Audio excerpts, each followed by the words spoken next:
आज हम लोग करने वाले हैं क्लास 9 हिंदी क्षितिज पार्ट 1। आज हम लोग करेंगे प्रश्न अभ्यास। जिस चैप्टर का प्रश्न अभ्यास करेंगे उस चैप्टर का नाम है प्रेमचंद के फटे जूते। क्वेश्चन नंबर 1, हरिशंकर परसाई ने प्रेमचंद का जो शब्द चित्र हमारे सामने प्रस्तुत किया है उससे प्रेमचंद के व्यक्तित्व की कौन कौन सी विशेषताएं उभर कर आती है। इसका आंसर होगा प्रेमचंद के फटे जूते नामक व्यंग को पढ़कर प्रेमचंद के व्यक्तित्व की निम्नलिखित विशेषताएं देखने को मिलती हैं। नंबर 1 क्या, कष्टग्रस्त जीवन। उन्होंने गरीबी को सहर्ष स्वीकार किया। वे बहुत सीधे सादे वस्त्र पहनते थे। उनके पास पहनने को ठीक से जूते भी नहीं थे। दूसरा क्या है, मर्यादित जीवन। प्रेमचंद ने जीवन भर मानवीय मर्यादा को निभाया, लेखकीय गरिमा को बनाए रखा। वे व्यक्ति के रूप में तथा लेखक के रूप में श्रेष्ठ आचरण करते रहे। नंबर 3 क्या है, सहजता।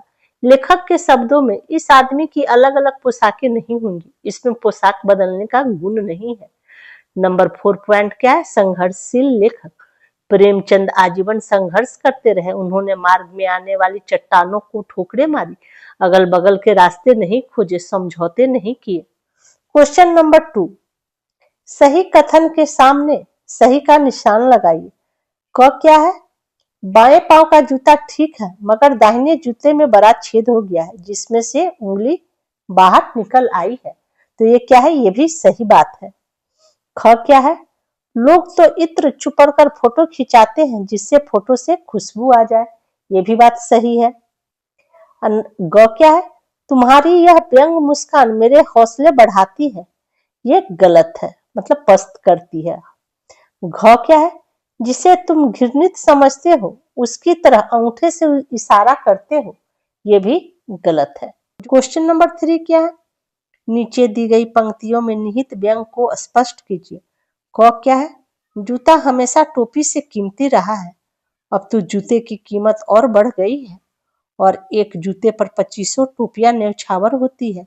इसका आंसर होगा, हैरानी की बात यह है कि जिसका स्थान पांव में है अर्थात नीचे है उसे अधिक महत्वपूर्ण माना जाता है और जिसका स्थान ऊंचा है जो सिर है पर बिठाने योग्य है उसे कम सम्मान दिया जाता है। आजकल जूतों से लोगों का स्तर को मापा जाता है अर्थात धनवानों का मान सम्मान और भी अधिक बढ़ जाता है। अब गुणी लोग भी धनवानों की हुजूरी करते हैं। ख क्या है, तुम पर्दे का महत्व ही नहीं जानते, हम पर्दे पे कुर्बान हो रहे हैं। इसका आंसर है, प्रेमचंद पर्दे का महत्व नहीं देते थे। वे अंदर बाहर से एक थे। वे अपनी दुर्दशा को झांप कर अपनी अच्छी छवि बनाने के फेर में नहीं पड़े। लेखक की दृष्टि प्रेमचंद से अलग है। वो जीवन में पर्दा अवश्य चाहते हैं। वह चाहते हैं कि उसकी गरीबी तथा अन्य कमजोरियां छिपी रहे, समाज में उसकी कमियां प्रकट न हो। ग क्या है, जिसे तुम घृणित समझते हो उसकी तरफ हाथ की नहीं पांव की उंगली से इशारा करते हो। इसका आंसर है, लेखक कहते हैं प्रेमचंद ने समाज में जिसे भी घृणा योग्य समझा उसकी ओर हाथ की उंगली से नहीं बल्कि अपने पांवों की उंगली से इशारा किया, अर्थात उसे अपनी ठोकरों पर रखा, अपने जूते की नोक पर रखा, उसके विरुद्ध संघर्ष किए रखा। क्वेश्चन नंबर 4, पाठ में एक जगह पर लेखक सोचता है कि फोटो खिंचाने की अगर यह पोशाक है तो पहनने की कैसी होगी, लेकिन अगले ही पल वह विचार बदलता है कि नहीं, इस आदमी की अलग अलग पोशाकें नहीं होंगी। आपके अनुसार इस संदर्भ में प्रेमचंद के बारे में लेखक के विचार बदलने की क्या वजहें हो सकती हैं। इसका आंसर है, लेखक के विचार बदलने की निम्न वजहें हो सकती है। लेखक ने देखा कि प्रेमचंद जीवन भर सरल और सहज रहे। उन्होंने कभी दिखावटी जीवन नहीं जिया, इसलिए पोशाकें बदलने की बात उन पर लागू नहीं होती। और लेखक की पहली टिप्पणी सामान्य रूप से दुनिया के व्यवहार को देखकर थी। प्रायः लोग अपने अपने घर के पहनने के और बाहर पहनने के कपड़े अलग अलग रखते हैं, यानी कि कपड़ों में अंतर होता है, परंतु प्रेमचंद इन सबसे अलग है। लेखक ने बाद में ऐसा सोचा। क्वेश्चन नंबर 5, आपने यह व्यंग पढ़ा, इसे पढ़कर आपको लेखक की कौन सी बातें आकर्षित करती हैं। इसका आंसर है, लेखक इस व्यंग निबंध में प्रेमचंद के फटे जूतों का लक्ष्य करके लेखकों की दुर्दशा पर व्यंग किया है। जो व्यक्ति समाज की कुरीतियों पर ठोकरें मारता है। इस निबंध में प्रेमचंद के फटे जूते से बात शुरू होती है। वह बात खुलते खुलते प्रेमचंद के पूरे व्यक्तित्व को बता देती है। लेखक की यह व्यंग्य शैली बहुत आकर्षक बन पड़ी है। क्वेश्चन नंबर 6, पाठ में टीले शब्द का प्रयोग किन संदर्भों को इंगित करने के लिए किया गया है? आंसर है, टीला रास्ते की रुकावट का प्रतीक है। जैसे बहती नदी में खड़ा कोई टीला सारे बहाव को रोक देता है, उसी भांति अनेक बुराइयां, कुरीतियां और भ्रष्ट आचरण जीवन की को बर्बाद कर देती है। इस पाठ में टीला शब्द का प्रयोग शोषण, अन्याय, छुआछूत, जाति, महाजनी सभ्यता आदि बुराइयों के लिए हुआ है। रचना और अभिव्यक्ति। क्वेश्चन नंबर 7, प्रेमचंद के फटे जूते को आधार बनाकर परसाई जी ने यह व्यंग्य लिखा है। आप भी किसी व्यक्ति की पोशाक को आधार बनाकर एक व्यंग्य लिखिए। इसका आंसर है, आप भी कुछ ऐसा ही कोई व्यक्ति को चूज कीजिए और उनके पोशाक को आधार पर बनाकर एक व्यंग्य लिख सकते। तो हमने जो लिखा है उसको आप ध्यान से सुनिए। कल एक सभा में एक सज्जन मिले। गौर से देखिए तो नहीं लगेगा कि इंसान है, लगेंगे कैसे? किसी फैशन शो के रैंप वॉक से उतरे मॉडल। कुर्ता था लखनवी चिकनकारी वाला, पैरों में मोजरी थी जो खुद के हाथ से बनी, इटालियन लेदर स्लीपर कहने पर भी आमादा थी, और गले में झूल रही थी एक माला स्पिरिचुअल ब्रांडेड बीड्स की, जिसकी कीमत सुनकर तो आधी सभा ही ध्यान में बैठ गई। मैंने धीरे से पूछा, भाई साहब विचार किस पार्टी के हैं? वे बोले, विचार? हम तो बस माहौल देखकर अपना मत बना लेते हैं। मैंने मन में सोचा, जैसे कपड़े पहनते हो वैसे ही विचार भी रोज बदल लेते हो क्या? इतना ब्रांडेड पहनावा और दिमाग का पूरा खाली गोदाम। सभा में जब राष्ट्र और समाज पर चर्चा हुई तो उन्होंने बड़ी आत्मीयता से कहा, देखिए हमें इन बातों में नहीं पड़ना चाहिए, देश वैसे ही बहुत परेशान है। मैंने कहा, आपकी बात सही है, लेकिन परेशान तो ये कुर्ता भी होगा जो एक विचारहीन शरीर पर टंगा है। एक वक्ता ने पूछा, आपका योगदान क्या है? उन्होंने उत्तर दिया, हम तो सोशल मीडिया पर बहुत एक्टिव हैं, हर मुद्दे पर फोटो के साथ स्टैंड लेते हैं।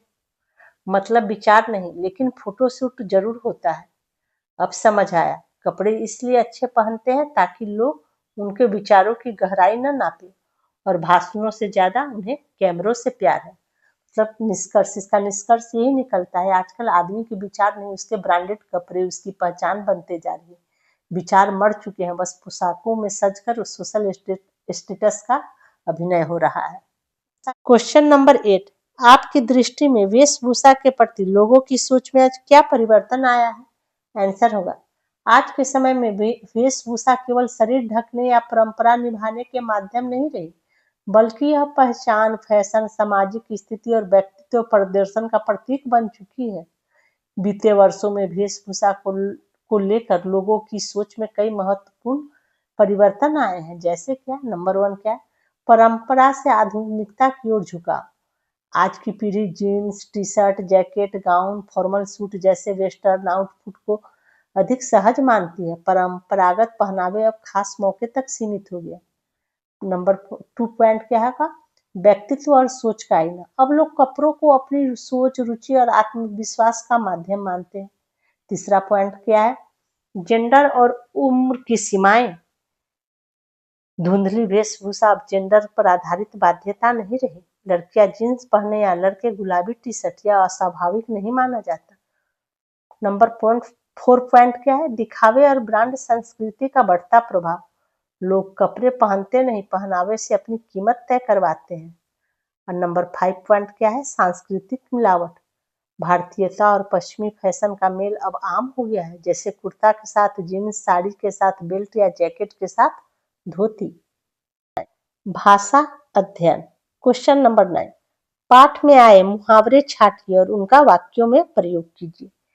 इसका आंसर होगा, जो मुहावरा पाठ में है उसको मैंने लिखा है और उससे कैसे वाक्य प्रयोग करते हैं वो ध्यान से सुनिए। ठोकरे मारना मतलब चोट करना, इससे क्या वाक्य बन सकता है? प्रेमचंद ने अपनी मुसीबतों को ठोकरे मार मार कर अपना जूता फाड़ लिया। दूसरा मुहावरा क्या है? पहाड़ फोड़ना, मतलब इसका मतलब होता है बाधाएं नष्ट करना। इससे क्या वाक्य बनेगा? वे समाज की कुरीतियों से जूझे, बाधाएं को नष्ट कर जीवन में आगे बढ़े। तीसरा मुहावरा क्या है? टीला खड़ा करना, इसका मतलब बाधाएं आना। इससे क्या वाक्य बना है? जीवन सरल नहीं है, हर पग पग पर टीले खड़े हैं। नंबर 4 मुहावरा क्या है? हौसले पस्त करना, मतलब उत्साह नष्ट करना। इसका वाक्य क्या बनेगा? राम को देखते ही मेरा हौसला पस्त हो जाता है। 5 मुहावरा क्या है? जंजीर होना, मतलब बंधन होना। इससे क्या वाक्य बनेगा? प्रेमचंद के हीरा मोती आजादी के लिए जंजीर तोड़कर भाग निकले। क्वेश्चन नंबर 10, प्रेमचंद के व्यक्तित्व को उभारने के लिए लेखक ने जिन विशेषणों का उपयोग किया है उनकी सूची बनाइए। इसका आंसर होगा, प्रेमचंद के व्यक्तित्व को उभारने के लिए निम्नलिखित विशेषणों का प्रयोग किया गया है। जैसे हरिशंकर प्रसाद प्रेमचंद को किस किस चीज से, मतलब उन्हें सम्मानित करते हैं, क्या क्या बोल के उन्हें संबोधित करते हैं। तो क्या है? जनता के लेखक, युग प्रवर्तक, महान कथाकार, उपन्यास सम्राट और साहित्यिक पुरखी। ये क्या है? पाठ्येतर सक्रियता। देखते हैं इसमें क्या है। महात्मा गांधी भी अपनी वेशभूषा के प्रति एक अलग सोच रखते थे। इसके पीछे क्या कारण रहे होंगे, पता लगाइए। इसका आंसर है, महात्मा गांधी जीवन में सादगी को महत्व देते थे। वे इसलिए भी सादे और कम कपड़े पहना करते थे क्योंकि बहुत से भारतीयों के पास तन ढकने के लिए वस्त्र नहीं थे। वे कहा करते थे, इस देश में कुछ लोगों के पास एक भी वस्त्र नहीं है, इसलिए कीमती और अधिक वस्त्र रखना उनके साथ अन्याय करने जैसा है। इसको देखते, इसमें क्या है? महादेवी वर्मा ने राजेंद्र बाबू नामक संस्मरण में पूर्व राष्ट्रपति डॉक्टर राजेंद्र प्रसाद का कुछ इस प्रकार चित्रण किया है, उसे पढ़िए। ये आपको स्वयं करना है। इसे भी देखते हैं क्या है। अमृत राय लिखित प्रेमचंद की जीवनी, प्रेमचंद का मतलब लिखा हुआ कलम का सिपाही पुस्तक पढ़िए। ये आपको स्वयं करना है। और ये क्या है देखते हैं। एनसीईआरटी द्वारा निर्मित फिल्म नर्मदा पुत्र हरिशंकर परसाई देखिए। ये भी आपको स्वयं करना है। चैप्टर का प्रश्न उत्तर यहीं पर समाप्त होता है, लेकिन कुछ महत्वपूर्ण प्रश्न है जो बार बार एग्जाम में पूछे जाते हैं, जो कि आपको स्वयं करना है। इसलिए ध्यान से सुनिए कि प्रश्न क्या क्या है। नंबर 1 प्रश्न क्या है? प्रेमचंद और होरी की किस कमजोरी को रेखांकित किया गया है? नंबर 2 प्रश्न क्या है? लोग फोटो को अधिक सुंदर क्यों बनाना चाहते हैं? प्रश्न नंबर 3 क्या है? प्रेमचंद की वेशभूषा का वर्णन पठित पाठ के आधार पर कीजिए। नंबर 4 क्वेश्चन क्या है? लेखक हरिशंकर परसाई जी ने प्रेमचंद जी को साहित्यिक पुरखा क्यों कहा? क्वेश्चन नंबर 5 क्या है? ठोकर मारने एवं रास्ते में खड़े टीले से लेखक का क्या तात्पर्य है? क्वेश्चन नंबर 6 क्या है? इस पाठ में पर्दे का महत्व किस प्रकार समझाया गया है? इस प्रकार इस चैप्टर का प्रश्न अभ्यास यहीं पर समाप्त होता है। हैंड रिटन नोट्स का लिंक वीडियो के डिस्क्रिप्शन में डाल दिया जाएगा, पढ़ने के लिए आप उसका प्रयोग कर सकते हैं।